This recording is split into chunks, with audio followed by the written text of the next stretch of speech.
حضرت مولا علی شیر خدا کرم اللہ تعالیٰ وجہ الکریم فرماتے ہیں نبی پاک ایک سفر پہ گئے تو مجھے اپنا نائب بنا کے مدینے میں چھوڑ گئے حفاظت کے لیے.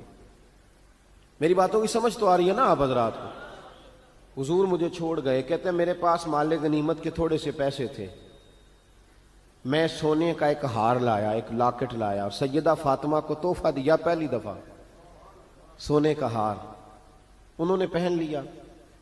نبی پاک علیہ السلام کا طریقہ مبارکہ یہ تھا کہ حضور جب سفر پہ جاتے تھے تو سب سے آخر میں سیدہ فاطمہ کے گھر جاتے اور جب واپس آتے تو سب سے پہلے آتے، سب سے پہلے. حضرت علی کہتے ہیں قاصد آیا، اس نے آ کے بتایا کہ کل نبی پاک واپس آ جائیں گے.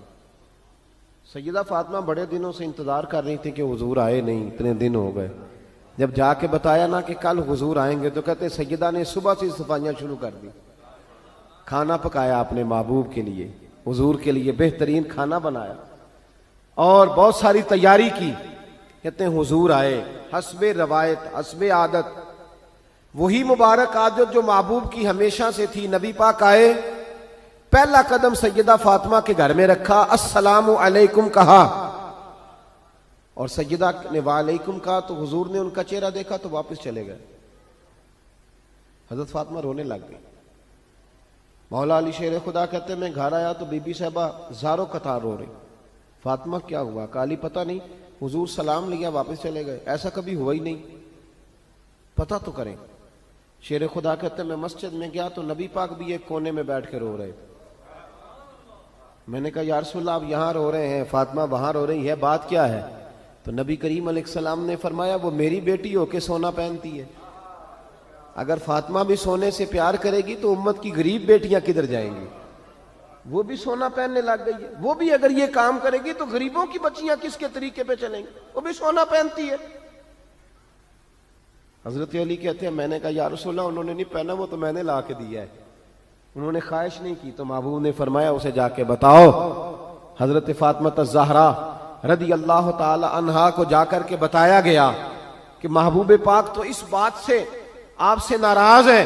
حضرت فاطمہ نے اسی وقت سونا اتارا، کہا علی جو مدینے میں سب سے غریب گھر ہے اسے دے آ جا کے. بھائی نبی پاک نے انہیں سادگی میں رہنا، پاکیزگی میں رہنا سکھایا، انہیں حسن سکھایا، انہیں عبادت سکھائی. نبی پاک علیہ السلام، یہ تو ساری دنیا بیان کرتی ہے کہ امام حسین نبی پاک کے کندھے پہ بیٹھ جاتے تھے سجدے کے عالم میں تو 72 تسبیحیں حضور پڑھتے تھے. پتہ ہے حضور سکھاتے کیا تھے؟ نبی پاک امام حسین کو سجدہ کرنا سکھا رہے تھے. حضور سجدہ کرنا سکھا رہے تھے، سجدہ کرنا.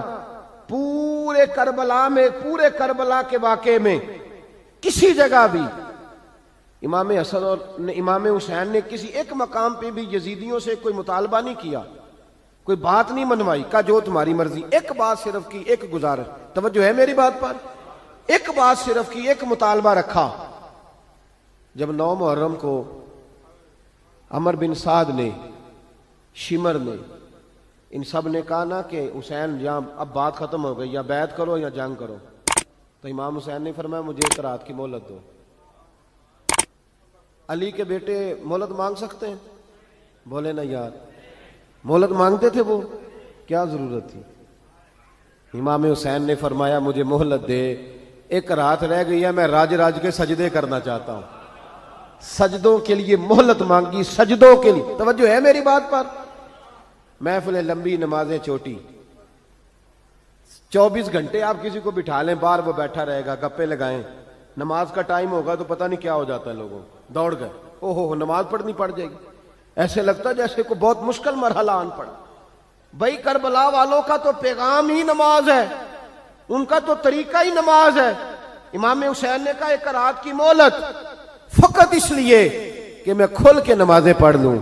ساری رات بڑی باتیں تھی نا، بڑی باتیں. سیدہ زینب سے دکھ سکھ کر سکتے تھے ساری رات، امام زین العابدین کو بڑی باتیں بتا سکتے تھے، بڑا کچھ ہو سکتا تھا. لیکن امام زین العابدین کہتے ہیں ساری رات حسین ابن علی نے سر سجدے سے نہیں اٹھایا.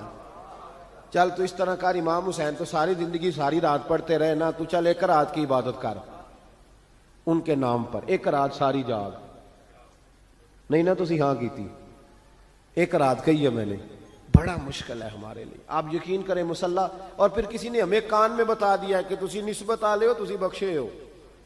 اے کوئی پکی گل دس گیا ساری, اس میں کوئی شک نہیں کہ نسبت سے ہی بخشے جائیں گے. لیکن امام حسین ڈائریکٹ نواسے ہیں نبی پاک کے.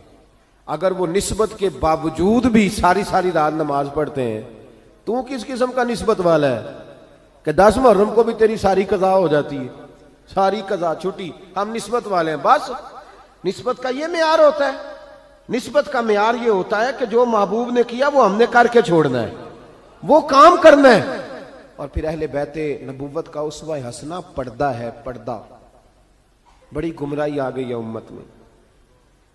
اب جو بچی ایم اے ایم بی اے کر لیتی ہے, وہ سب سے پہلے یہ مطالبہ کرتی ہے کہ ہمارے حقوق برابر کے. اسلام نے عورت کو برابر کے حقوق نہیں دیے, عزت والے حقوق دیے. کون سے حقوق دیے بولیے؟ میں ایک یونیورسٹی میں تھا تو ایک بچی نے پیغام دیا, کہنے لگی جی, بچیاں بھی تھی پردے میں بیٹھی ہوئی, لیکچر یونیورسٹی میں ہو رہا تھا, تو اس نے کہا جی عورت کا تو گھر ہی کوئی نہیں ہوتا,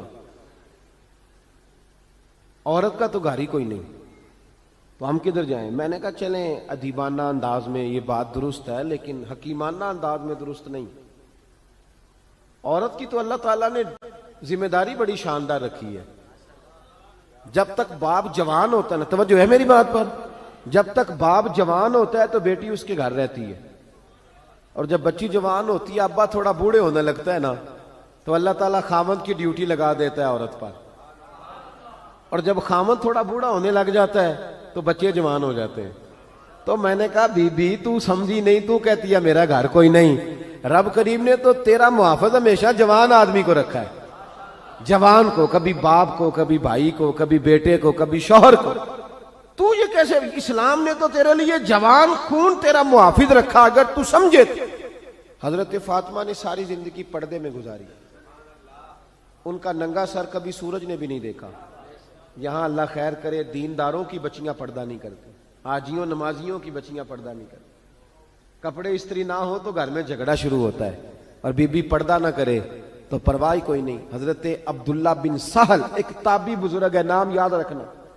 عبداللہ بن سہل کہتے ہیں سیدہ زینب جب کربلا سے واپس آئیں تو وہ میری پڑوسن تھیں.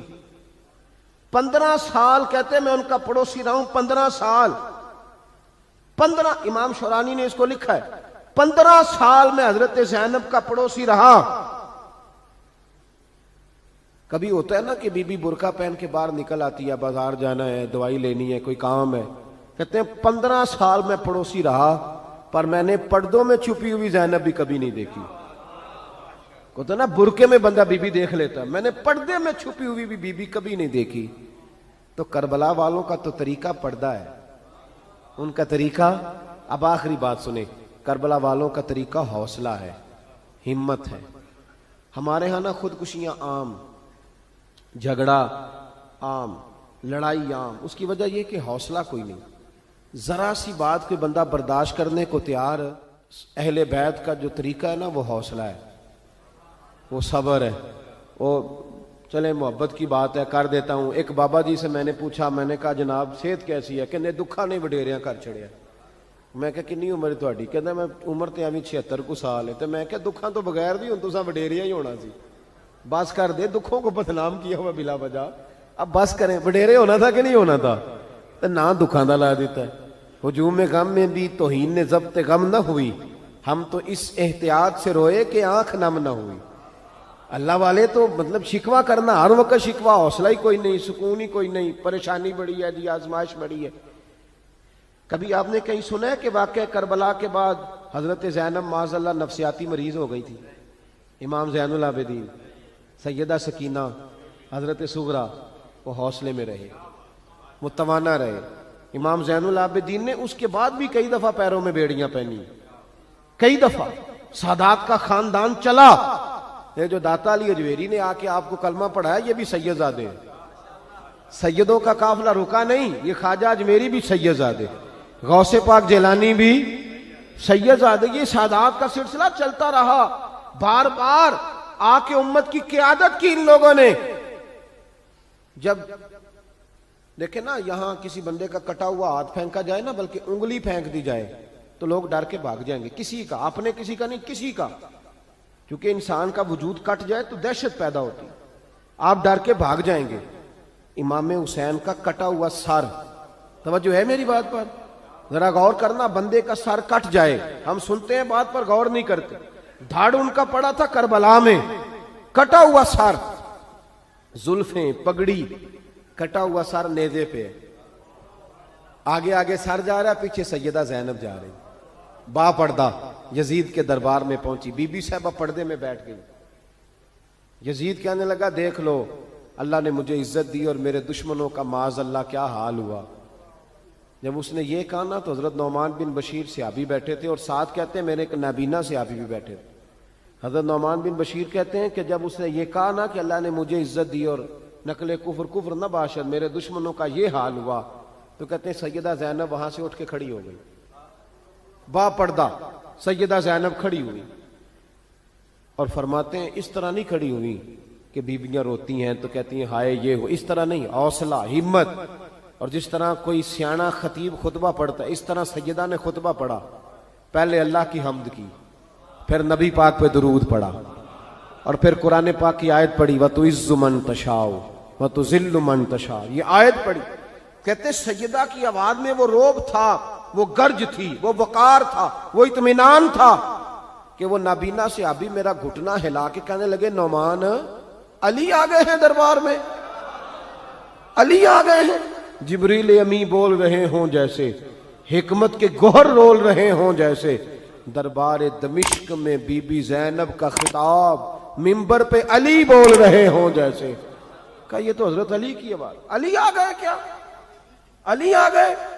سیدہ زینب فرمانے لگی یزید تیری حکومت ہے تو کہتا ہے کہ اللہ نے تجھے عزت دی، ذرا وقت بدلنے دے، ذکر تیرا بھی ہوگا پر تجھ پر لوگ لعنت برسائیں گے، اور جب میرے حسین کا ذکر ہوگا تو خطیب جمعے کے خطبے میں ذکر کیا کریں گے، خطبوں میں میرے نام۔ بھائی حوصلہ پیدا کرے زندگی میں، ہمارے اندر حوصلہ نہیں رہا، حوصلہ نہیں، توانائی نہیں، ذرا سی بات پہ ہم بگڑتے ہیں، ناراض ہوتے ہیں، اپنی طبیعتوں کو اکٹھا کریں۔ پہلا سبق یہ عرض کیا ہے کہ اہل بیت سے پیار کریں، بحث چھوڑ دیں، صحابہ سے پیار کریں اور بحث، نبی پاک کا میلاد منائیں اور بحث کرنی چھوڑ دیں۔ اور دوسری بات یہ کہ اہل بیت کا طریقہ فقر و فاقہ ہے، ان کا طریقہ سخاوت ہے، ان کا طریقہ پردہ ہے، ان کا طریقہ عبادت ہے، ان کا طریقہ حوصلہ ہے۔ حوصلہ مند زندگی گزاریں، توانائی والی زندگی گزاریں۔